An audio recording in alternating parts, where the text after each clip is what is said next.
Hola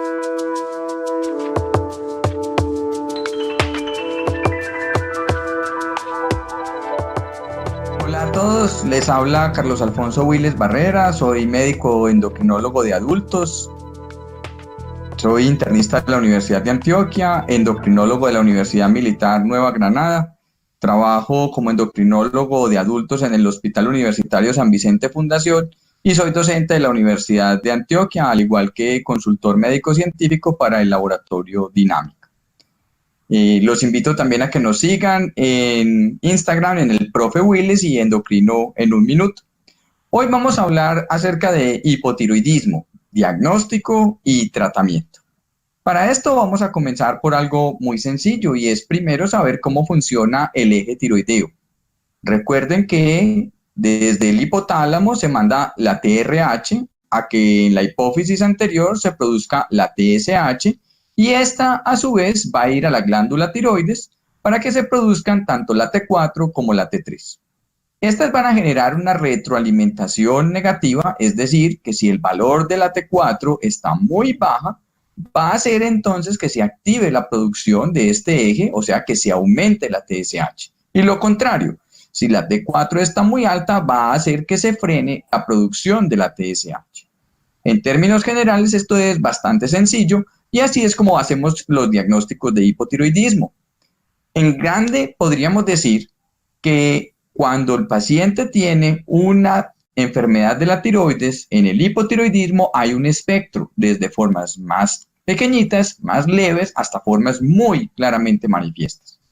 Podríamos decir que si un paciente tiene una apenas pequeña elevación de la TSH con T4 dentro del rango normal, vamos a conocerlo como una forma subclínica.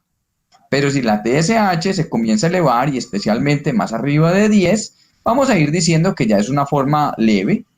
Y si claramente la TSH está alta con una T4 libre baja, vamos a pensar y vamos a decir que es un hipotiroidismo primario manifiesto. La gran mayoría, cerca del 95% de los casos, son hipotiroidismos primarios, es decir, por un daño en la producción desde la glándula tiroides. Y menos del 5% van a ser centrales, es decir, por un daño de la hipófisis. Si me devuelvo, ustedes recuerdan que decíamos que en la hipófisis se produce la TSH. Si uno no tiene bien la hipófisis, la TSH no sube, aunque el valor del T4 se encuentre bajo. Afortunadamente esto es muy raro y aquí sí la clave es decir que en el hipotiroidismo central el seguimiento lo hacemos es con T4 libre, ya que la TSH pierde validez, mientras que en el hipotiroidismo primario lo hacemos con la TSH porque esta es la más importante, no solo en la parte diagnóstica, sino también en el seguimiento.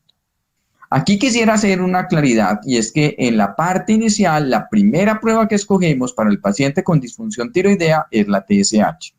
Si usted tiene la oportunidad de pedir por primera vez la TSH junto con la T4 libre, estará muy bien para evitar que se nos vayan a pasar ese 5% de los casos de hipotiroidismos centrales. Pero también es claro que si el paciente ya tiene una TSH francamente elevada, por decir, un paciente que tiene 20 de TSH, claros síntomas de hipotiroidismo, no sería obligatorio andar midiendo T4 libres de rutina, sino que su seguimiento lo haríamos con TSH. También menciono que la T3 no debería hacer parte del diagnóstico de hipotiroidismo y la reservamos para el diagnóstico del paciente con hipertiroidismo, especialmente cuando tienen TSH suprimida con T4 libre dentro de los rangos normales, para descartar la presencia de T3 toxicosis. ¿Qué hay con los síntomas de hipotiroidismo? Si ustedes ven, en los tres diferentes colores que aquí aparecen, se van a presentar todos estos síntomas tanto en pacientes con hipotiroidismo como en formas subclínicas como en la población general. Así, si yo le pregunto a la población general que si puede tener piel seca, cambios en la memoria, debilidad, estar más lento, sentirse cansado, tener calambres, tener más frío de la cuenta, sensación de abotagamiento, la voz más ronca, constipación, estreñimiento, voz más gruesa, probablemente, si ustedes se dan cuenta, la población general también puede responder afirmativamente a estos síntomas, pero es más común que los pacientes presenten los síntomas, sobre todo los que tienen hipotiroidismo, y especialmente tal vez la presencia de más frío y estreñimiento, sobre todo cuando son de presentación más recientes, los que tal vez orienten mejor a la presencia del diagnóstico de hipotiroidismo. Ojo, síntomas de más reciente aparición que cambian el desempeño de la calidad de vida del paciente, vamos a prestarle mucha más atención. También yo los invito a que nos concentremos en la población de mayor riesgo para el diagnóstico de hipotiroidismo. Algo así como lanzar el dardo con mayor certeza y tener más dardos en la diana. ¿A quién le pido yo TSH teniendo más riesgo de que desarrollen hipotiroidismo? Pues a los pacientes que tienen el crecimiento de la tiroides, pacientes con bocio, paciente diabético tipo 1, las niñas con síndrome de Down, las niñas con síndrome de Turner, pacientes con hipercolesterolemia, especialmente LDL elevado, pacientes con síndrome de Matoso, cuadros de fatiga crónica severas, alteraciones en la memoria, pérdida recurrente, consumo crónico de medicamentos como el litio o la amiodarona, mujeres con síntomas depresivos sin una causa clara. Hay que buscar el hipotiroidismo hasta que me muestren lo contrario y especialmente historia familiar de disfunción tiroidea. Tengamos en cuenta que la TSH y la T4 podrían entonces adoptar varios patrones. Si la TSH está francamente elevada con una T4 baja, pues es un hipotiroidismo primario y listo, empecemos tratamiento. Pero si la TSH está alta y la T4 está dentro del rango normal y aparentemente no tiene muchos síntomas, podríamos decir que es una forma subclínica, aunque la definición de subclínico es TSH elevada con T4 normal, o sea, una definición básicamente bioquímica, y como vamos a ver, algunos de estos pacientes tendrán indicación y beneficio de tratamiento con levotiroxina, mientras que en otros no es necesario. Quiero aclararles que hicimos un trabajo con algo más de 2.000 sujetos que tenían TSHs entre 10 y 20, y cuando miramos qué pasaba con las T4 libres, fíjense ustedes que por lo menos 7 a 8 de cada 10 mediciones de T4 libre aún estaban dentro del rango de referencia en la parte inferior normal del T4 del laboratorio, pero aún no había descendido. Esto quiere decir que pacientes con definición bioquímica de hipotiroidismo subclínico, aún con TSHs entre 10 y 20, podrían claramente tener un hipotiroidismo con manifestaciones clínicas y poder beneficiarse de un tratamiento con levotiroxina. Pero también es cierto que no toda TSH que esté un poco elevada necesariamente tiene que significar inicio de tratamiento con levotiroxina. De hecho, el diagnóstico diferencial importante podría ser que el paciente haya tenido una tiroiditis previa y que primero tiene una TSH suprimida, pero luego en su fase de recuperación la TSH se eleva y finalmente cae al rango de la normalidad. O sea que ese paciente podría pasar por 1 mes y medio, 2 meses de esa fase hipotiroidea transitoria de recuperación luego de una tiroiditis. ¿Cuál es la historia natural del paciente con TSH entre 5 y 10? Fíjense ustedes, casi que el 50% de estos sujetos podrían tener recuperación del valor de la TSH a 3 años. Pero claramente si el paciente tiene una TSH más alta, sobre todo de 10 en adelante, la probabilidad de recuperación es, miren, solamente 1 de cada 7 sujetos, o si es mayor de 15, en 1 de cada 20 sujetos. Ahora, la probabilidad de recuperación es menor, sobre todo cuando el paciente tiene anticuerpos anti-TPO positivos. También debo mencionar que no es lo mismo la TSH en gente joven que en gente adulta. En pacientes, este es un trabajo con pacientes de 74 años que tenían TSH alrededor de 6 y le daban tratamiento con levotiroxina y evaluaban qué pasaba con ellos. Como era de esperarse, al darles el tratamiento, el TSH cayó de 6 a casi 3. Sin embargo, no encontraron cambios significativos en la mejoría para fatiga o eventos cardiovasculares. De alguna manera esto nos recalca que debemos ser mucho más juiciosos en pacientes jóvenes donde las TSHs que queremos están probablemente entre 1 y 3 la mayoría de las veces, pero en el paciente adulto mayor perfectamente 5 o 6 de TSH podría aceptarse como un rango superior del valor normal de referencia. Si yo quisiera llenarme de más argumentos para saber si ese paciente que tiene una TSH un poco elevada tiene la indicación para un tratamiento con levotiroxina, Pues aquí nos dicen sencillamente, mídale los anticuerpos antitiroideos. Y el más recomendable es el anticuerpo anti-TPO o antiperoxidasa o antimicrosomal tiroideo.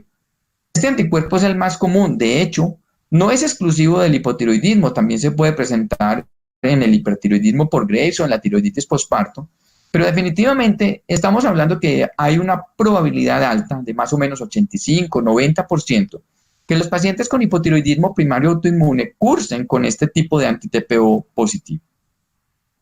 También quiero mencionar que la ecografía no hace parte del diagnóstico de hipotiroidismo. No es un elemento necesario. La ecografía la dejamos exclusivamente para el paciente en donde yo tengo la sospecha de una enfermedad nodular. Quiero demostrarles aquí algo, y es que si esta es una ecografía normal donde estoy viendo, miren aquí, cartílagos, istmo, lóbulo derecho, carótida, istmo, lóbulo izquierdo, carótida, esófago. Fíjense ustedes qué tan homogénea se ve la glándula tiroides. En el paciente con hipotiroidismo primario, uno va a ver unos cambios en la ecogenicidad, un patrón que se adopta como heterogéneo, como si fuera un panal de abejas o, más sencillo, como si usted tuviera un papel de aluminio que lo arrugara y lo intentara desarrugar y que queda lleno de pliegues. Estos cambios, que en la ecografía se nos describen como cambios sugestivos de tiroiditis crónica, pueden apoyar dentro de ese diagnóstico de un paciente con TSH elevada y anticuerpos positivos a definir que el paciente se beneficie de tratamiento con levotiroxina. Sin embargo, como les digo, el diagnóstico debe hacerse desde la clínica, la TSH elevada, y cuando tengo la duda, la presencia de anticuerpos para determinar tempranamente la necesidad de tratamiento. Este trabajo me gusta porque, miren, es un seguimiento a 9 años y nos indica cuáles fueron los factores que favorecieron el desarrollo de hipotiroidismo franco en un grupo de personas más arriba de los 55 años. Estas 82 pacientes que siguieron se encontraron que más frecuentemente desarrollaban hipotiroidismo si eran mujeres, si tenían más edad, si tenían síntomas, si tenían tiroides aumentada de tamaño. Y aquí hago un comentario. En la ecografía, recuerden que el volumen tiroideo se va a calcular por unas medidas, alto por ancho por profundo por 0.52. Esto calcula el volumen de un lado y luego alto por ancho por profundo y calcula el volumen del otro lado. La sumatoria de los dos volúmenes, si supera los 10 centímetros cúbicos para nuestra población colombiana, vamos a hablar que es una tiroides aumentada de tamaño, es decir, la presencia de bocio. Así como en este caso, en este seguimiento, los que tenían bocio tenían más posibilidad de progresar a hipotiroidismo franco. Igualmente, los que tenían anticuerpos positivos, y si ustedes ven, los que tenían las T4 libres en los rangos menores y los que tenían TSH elevadas, especialmente los que la tenían de 10 en adelante. Para año 2019 sale este reporte en donde nos quieren enfatizar algo, y es que seamos cuidadosos con tratar a pacientes que tengan TSH, especialmente entre 5 y 10, sin mayores síntomas, porque realmente no se ha podido demostrar que por darles tratamiento vayan a cambiar muchas cosas. Específicamente lo que me dieron fue calidad de vida, algunos de los síntomas que podrían estar relacionados o no a enfermedad tiroidea. Recuerden que al menos el 60% de la población general puede tener un síntoma relacionado a hipotiroidismo y al menos el 15% tener hasta 4 síntomas aún estando eutiroideos. No mejoró la fatiga, ni los síntomas depresivos, ni la función cognitiva, ni la mortalidad, ni los eventos cardiovasculares. Pero ojo, yo quiero aquí también tomar claridad de algo. Esto me parece fundamental para pacientes que no tenían mayores síntomas, o especialmente población adulta mayor y que tenía TSH entre 5 y 10. Pero no aplica para pacientes que estén muy sintomáticos, especialmente gente joven, sobre todo menores de 30 años, pacientes gestantes o pacientes que tengan valores más arriba de 20, pero inclusive yo les diría de 10 en adelante, hay ya evidencia que podrían tener impacto incluso desde el punto de vista cardiovascular, falla cardíaca y mortalidad por enfermedad coronaria. En resumen de esta parte, podríamos decir que si yo tengo un paciente con una TSH elevada, con una T4 normal, y yo digo que se trata de un perfil bioquímico de hipotiroidismo subclínico en un paciente con pocos síntomas, Lo primero que hay que hacer es tener calma, esperar de 2 a 3 meses, volver a repetir la TSH y si vuelve y sale elevada, mídale los anticuerpos. Si estos anticuerpos son positivos, sugiere la etiología autoinmune y el riesgo de progresión en el tiempo mayor. O sea que se podría discutir el inicio de tratamiento en dosis bajas. Si los anticuerpos fueran negativos, pero tiene una TSH más arriba de 10, lo vimos, que la probabilidad de regresar es menos de 1 de cada 7. Y por tanto, se podría ofrecer también el inicio de tratamiento en dosis bajas. Si los anticuerpos fueran negativos y la TSH es menor de 10, miren que hay unas condiciones que también me dicen a mí, considere el inicio de tratamiento, especialmente si la tiroides está grande, bocio, si la paciente está en embarazo o desea embarazo y no lo ha logrado, o sea, porque ha tenido infertilidad, o si tiene un riesgo cardiovascular incrementado, especialmente con una escala de Framingham más arriba del 10%, sobre todo si es menor de 65 años. O si yo veo que con el tiempo el paciente puede tener algunos síntomas inespecíficos, pero la TSH va progresando, que era 4,5, luego va en 7, luego va en 9. Entonces ese paciente podría también decirme a mí que está entrando a un hipotiroidismo y beneficiarse de tratamiento con dosis bajas. ¿Cómo inicio el tratamiento? Pues todo depende del grado de necesidad. Es decir, si mi pila está totalmente descargada, tengo que recargar toda la batería. Pero si mi batería está solo un poco descargada, pues la conexión que yo haré de mi celular para que recargue es por menos tiempo. Dicho de otra manera, si la TSH está muy alta, yo tendré que darle una dosis más alta. Si la TSH está menos alta, voy a tener que dar menos dosis. Así es que si pacientes tienen TSH por debajo de 10, o se trata de estas formas subclínicas, la recomendación es arrancar alrededor de 0,6 a 0,9 microgramos kilogramo día de levotiroxina. Si el paciente tiene una TSH entre 10 y 20, la recomendación es arrancar entre 1 a 1,3 microgramos kilogramo por día. Pero si mi paciente tiene un antecedente de tiroidectomía total o un hipotiroidismo post-yodo, le recomendamos arrancar con la dosis completa, es decir, alrededor de 1,6 microgramos por kilogramo por día. Solo para aquellos pacientes que tuvieron un cáncer de tiroides de alto riesgo, le vamos a recomendar dosis alrededor de 2,2 microgramos porque queremos obligatoriamente tener TSH alrededor de 0,1. En un trabajo que tuvimos la oportunidad de publicar en nuestra revista colombiana de endocrinología, vimos que los pacientes necesitaban dosis diferenciales dependiendo de la etiología. Así es que si mi paciente tenía un hipotiroidismo primario, probablemente la dosis estaba más alrededor de 1,2, como les mostré, pero si era tiroidectomía total o post-yodo, alrededor de 1,5, 1,6 microgramos. Fíjense que los pacientes que hicieron post-tiroiditis necesitaban dosis más chiquitas, alrededor de 1 microgramo. O sea, el mensaje es, de acuerdo a la TSH, de acuerdo a la etiología, la dosis que yo inicio de levotiroxina es diferente. ¿De cuánto viene la presentación de levotiroxina? Mire, tenemos 11 presentaciones diferentes en nuestro medio. 25, 50, 75, 88, 100, 112, 125, 137, 150, 175 y 200 microgramos. Y quiero hacer énfasis en esto, no es casualidad que entre una dosis y otra haya aproximadamente un 15% de diferencia, 75, 88, 100. Y fíjense ustedes que la importancia está precisamente en que me permite hacer los ajustes de tratamiento de levotiroxina cuando la TSH de mi paciente todavía no está controlada.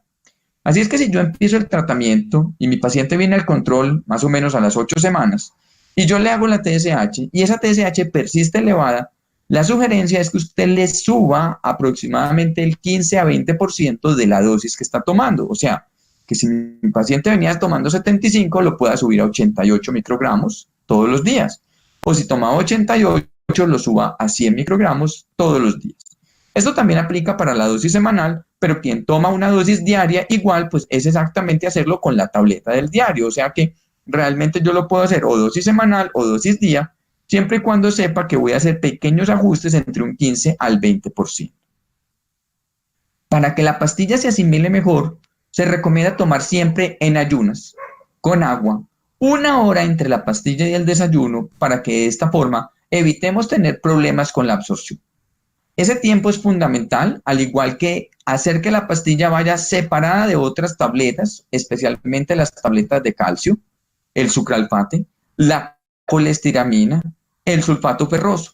Los antiácidos en general, independiente de cuál sea el tiempo en que se tomen, como cambian el pH, van a reducir la probabilidad de absorción entre un 15-20% de la levotiroxina. Tengan en cuenta también que las personas podrían tener olvidos, así es que hay que ser muy cuidadosos con esto y tengan en cuenta que las pacientes podrían en algún momento tomar anticonceptivos orales, aplicarse estrógenos y esto llevar al incremento en la necesidad de la dosis de la levotiroxina y por eso un paciente podría variar entre una consulta y otra en sus requerimientos. Hay gente que sabe muy bien que entre la pastilla y el desayuno va 1 hora, pero no reconocen que tomar el café podría generarle interferencia. Y en esto también hay que ser enfáticos. El café es el que más pelea contra la absorción de la levotiroxina. Así es que si se lo quiere consumir, por favor hágalo 1 hora después. Al igual que las fibras en general, las semillas de linaza, de chía, todas estas, la papaya, podría generar interferencia. Así es que si las va a consumir, que sea preferiblemente de 3 a 4 horas después del consumo de la levotiroxina. En general, la pastilla de la tiroides debe suministrarse en ayunas, con agua, el vasado completo, como dijimos. Sin embargo, algunos pacientes podrían decir que son incapaces de tomarlo a esa hora o de tener el tiempo de espera. Hay una opción y es suministrarla en la noche, 2 horas o 3 horas después de la última comida. Y en términos generales, se encontró que la iban bastante bien y tenían bastante control similar entre si se daba en ayunas o si se daba en la noche. Tengan en cuenta que la meta de TSH que queremos para nuestro paciente va a variar según la edad. En gente joven yo prefiero tener TSHs, ojalá entre 1 y 3. En etapas medias de la vida probablemente entre 1 y 4. Y en personas adultas mayores uno podría negociar hasta un 5 o un 6. Aunque la verdad yo prefiero tenerlas normalmente en la mitad del límite de referencia del laboratorio, teniendo en cuenta que las variaciones van a hacer que para los adultos mayores es un poco más amplio. ¿Cuándo le hago yo el control de la tiroides? La TSH se la voy a medir de 6 a 8 semanas luego de iniciar el tratamiento. Si ya logré que la TSH esté dentro del rango normal, yo podría hacer un siguiente control a los 3 meses. Si llevo 2 TSH normales, digamos, la propuesta es hacer controles luego cada 6 a 12 meses. Lo importante es haber logrado por lo menos 2 TSHs que estén dentro del rango normal con la misma dosis para poder decir que ya mi paciente se encuentra estable en el tratamiento. Quisiera proponerles para finalizar las reglas de oro de levotiroxina. La medicina debe tomarse siempre en ayunas, un vaso completo con agua, esperar preferiblemente entre 30 a 60 minutos para desayunar, usar siempre la misma marca, tomar la dosis completa del día en una sola toma, sacar del empaque directo hacia la boca evitando el uso de pastilleros o si los usa con la tableta recortada dentro del empaque de aluminio para evitar que se vaya a perder o a dañar el componente activo. Evitar el consumo de fibra, avena en hojuelas, linaza, semillas de chía, suplementos de calcio y hierro. 4 horas de diferencia con ellas porque podría, como les dije, pelear con la absorción. En caso de omitir la dosis o no tenerla ese día, pues usted podría compensarla el mismo día en la noche o al día siguiente. Recuerden que la pastilla no tiene que tomarse a las 4 o 5 de la mañana. La condición es estar en ayunas y lo importante es, no importa que sean las 6 de la mañana, las 7 de la mañana o las 3 de la mañana, si el estómago está vacío y a partir del momento en que se toma la tableta esperamos 1 hora, pues será lo mismo y le irá bien al paciente. Avisar si va a empezar a planificar o tomar ciclo constante de antiácidos, lo mismo que si apenas sepa que está en embarazo, nos avise. Y de hecho, incluso si la paciente ya tiene diagnóstico de hipotiroidismo y queda en embarazo, le recomendamos que aumenten 1 o 2 tabletas la dosis semanales que se venía tomando. O sea, si tomaba 50 todos los días, que tome 50 de lunes a viernes, 100 el sábado y 100 el domingo. Y finalmente, avisar si va a hacer grandes cambios en el peso, porque esto también podría influenciar sobre el valor calculado de microgramo o kilogramo día, especialmente de masa magra de mi paciente en cuanto a los requerimientos de la levotiroxina.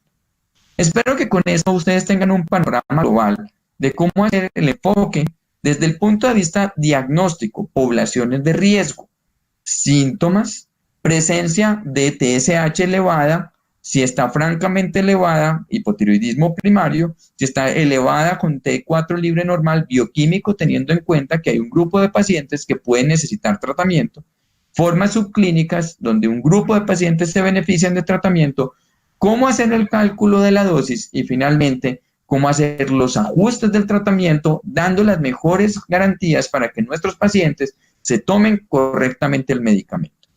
Finalmente, agradecerles e invitarlos a que nos sigan en Instagram en el Profe Willes. Por allá nos vemos. Un feliz día.